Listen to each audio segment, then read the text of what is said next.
आप सुन रहे हैं जगत गुरु तत्वदर्शी संत रामपाल जी महाराज द्वारा लिखित पुस्तक गीता तेरा ज्ञान अमृत का पेज नंबर 16। प्रश्न नंबर 7। यह कहाँ प्रमाण है कि रजगुण ब्रह्मा है, सतगुण विष्णु तथा तमगुण शंकर है? उत्तर नंबर 1। श्री मार्कंडेय पुराण सचित्र मोटा टाइप गीता प्रेस गोरखपुर से प्रकाशित के 123 पृष्ठ पर कहा है कि रजगुण ब्रह्मा जी, सतगुण विष्णु तथा तमगुण शंकर तीनों ब्रह्म की प्रधान शक्तियां हैं। ये ही 3 देवता हैं, ये ही 3 गुण हैं। नंबर 2। श्री देवी महापुराण संस्कृत व हिंदी अनुवाद श्री वेंकटेश्वर प्रेस बम्बई से प्रकाशित में 3 स्कंद अध्याय 5 श्लोक 8 में लिखा है कि शंकर भगवान बोले कि मातः यदि आप हम पर दयालु हैं तो मुझे तमोगुण ब्रह्मा रजोगुण तथा विष्णु सतोगुण युक्त क्यों किया? उपरोक्त प्रमाणों से सिद्ध हुआ कि रजगुण ब्रह्मा जी, सतगुण विष्णु जी तथा तमगुण शंकर जी हैं। प्रश्न नंबर 8। परमात्मा को अजन्मा अजर अमर कहते हैं। उपरोक्त प्रकरण तथा प्रमाणों से सिद्ध हुआ कि श्री ब्रह्मा, श्री विष्णु तथा श्री शंकर तीनों नाशवान हैं। फिर अविनाशी परमात्मा कौन है? क्या ब्रह्मा, विष्णु तथा शंकर और काल ब्रह्म परमात्मा नहीं हैं? प्रमाण सहित बताएं। उत्तर पहले स्पष्ट करते हैं कि श्री ब्रह्मा, श्री विष्णु, श्री शंकर तथा ब्रह्म परमात्मा है या नहीं। यह तो आपने अपने प्रश्न में ही सिद्ध कर दिया कि परमात्मा तो अजन्मा अर्थात जिसका कभी जन्म न हुआ हो वह होता है। पूर्वोक्त विवरण तथा प्रमाणों से सिद्ध हो चुका है कि ब्रह्मा, विष्णु और शंकर के माता पिता हैं। ब्रह्म भी नाशवान है, इसका भी जन्म हुआ है। इससे स्वसिद्ध हुआ कि ये परमात्मा नहीं है। अब प्रश्न रहा फिर अविनाशी कौन है?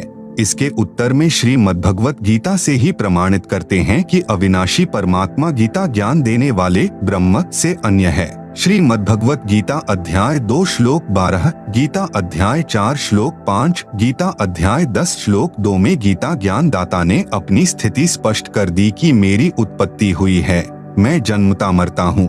अर्जुन, मेरे और तेरे बहुत जन्म हो चुके हैं, मैं भी नाशवान हूँ। गीता अध्याय 2 श्लोक 17 में भी कहा है कि अविनाशी तो उसको जान जिसको मारने में कोई भी सक्षम नहीं है और जिस परमात्मा ने सर्व की रचना की है। अविनाशी परमात्मा का यह प्रथम प्रमाण हुआ। प्रमाण नंबर 2। श्रीमद्भगवत गीता अध्याय 15 श्लोक 16 से 17 में 3 पुरुष यानी प्रभु कहे हैं। गीता अध्याय 15 श्लोक 16 में कहा है कि इस लोक में 2 पुरुष प्रसिद्ध हैं, क्षर पुरुष तथा अक्षर पुरुष। ये दोनों प्रभु तथा इनके अंतर्गत सर्व प्राणी नाशवान हैं। आत्मा तो सबकी अमर है। आप सुन रहे हैं जगत गुरु तत्वदर्शी संत रामपाल जी महाराज द्वारा लिखित पुस्तक गीता तेरा ज्ञान अमृत का पेज नंबर 17 है। गीता अध्याय 15 श्लोक 17 में कहा है कि उत्तम पुरुष अर्थात पुरुषोत्तम तो कोई अन्य ही है, जिसे परमात्मा कहा गया है, जो तीनों लोकों में प्रवेश करके सबका धारण पोषण करता है, वह वास्तव में अविनाशी है। गीता अध्याय 7 श्लोक 29 में कहा है कि जो साधक केवल जरा यानी वृद्धावस्था, मरण यानी मृत्यु, दुख से छूटने के लिए प्रयत्न करते हैं, वे तत् ब्रह्म को जानते हैं, सब कर्मों तथा संपूर्ण अध्यात्म से परिचित हैं। गीता अध्याय 8 श्लोक 1 में अर्जुन ने पूछा कि तत् ब्रह्म क्या है? गीता ज्ञान दाता ने अध्याय 8 श्लोक 3 में उत्तर दिया कि वह परम अक्षर ब्रह्म है, अर्थात परम अक्षर पुरुष है। पुरुष कहो चाहे ब्रह्म। गीता अध्याय 15 श्लोक 17 में जो उत्तम पुरुष है तो अन्य परमात्मा इति उदाहृतः कहा है, वह परम अक्षर ब्रह्म है, इसी को पुरुषोत्तम कहा है। शंका समाधान। गीता अध्याय 15 श्लोक 18 में गीता ज्ञान दाता ने कहा है कि मैं उन सर्व प्राणियों से उत्तम अर्थात शक्तिमान हूँ जो मेरे 21 ब्रह्मांडों में रहते हैं, इसलिए लोकवेद अर्थात दंत कथा के आधार से मैं पुरुषोत्तम प्रसिद्ध हूँ। वास्तव में पुरुषोत्तम तो गीता अध्याय 15 श्लोक 17 में स्पष्ट कर दिया।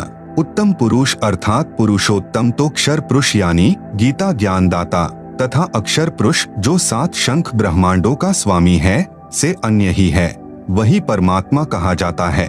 वह सर्व का धारण पोषण करता है, वास्तव में अविनाशी है। वह परम अक्षर ब्रह्म है जो असंख्य ब्रह्मांडों का मालिक है, जो सर्व सृजनहार है, कुल का मालिक है, अर्थात परमात्मा है। प्रश्न नंबर 9। अक्षर का अर्थ अविनाशी होता है। आपने गीता अध्याय 15 श्लोक 16 में भी अक्षर पुरुष को भी नाशवान बताया है, कृपया स्पष्ट करें। उत्तर, यह सत्य है कि अक्षर का अर्थ अविनाशी होता है, परंतु प्रकरणवश अर्थ अन्य भी होता है। गीता अध्याय 15 श्लोक 16 में कहा है कि क्षर और अक्षर ये दो पुरुष यानी प्रभु इस लोक में हैं। ये दोनों तथा इनके अंतर्गत जितने जीव हैं वे नाशवान हैं, आत्मा किसी की भी नहीं मरती। फिर गीता अध्याय 15 श्लोक 17 में स्पष्ट किया है कि पुरुषोत्तम तो उपरोक्त दोनों प्रभुओं से अन्य है, वही अविनाशी है, वही सबका धारण पोषण करने वाला वास्तव में अविनाशी है। गीता अध्याय 8 श्लोक 3 में तत् ब्रह्म को परम अक्षर ब्रह्म कहा है। अक्षर का अर्थ अविनाशी है, परंतु यहाँ परम अक्षर ब्रह्म कहा है। इससे भी सिद्ध हुआ कि अक्षर से आगे परम अक्षर ब्रह्म है, वह वास्तव में अविनाशी है।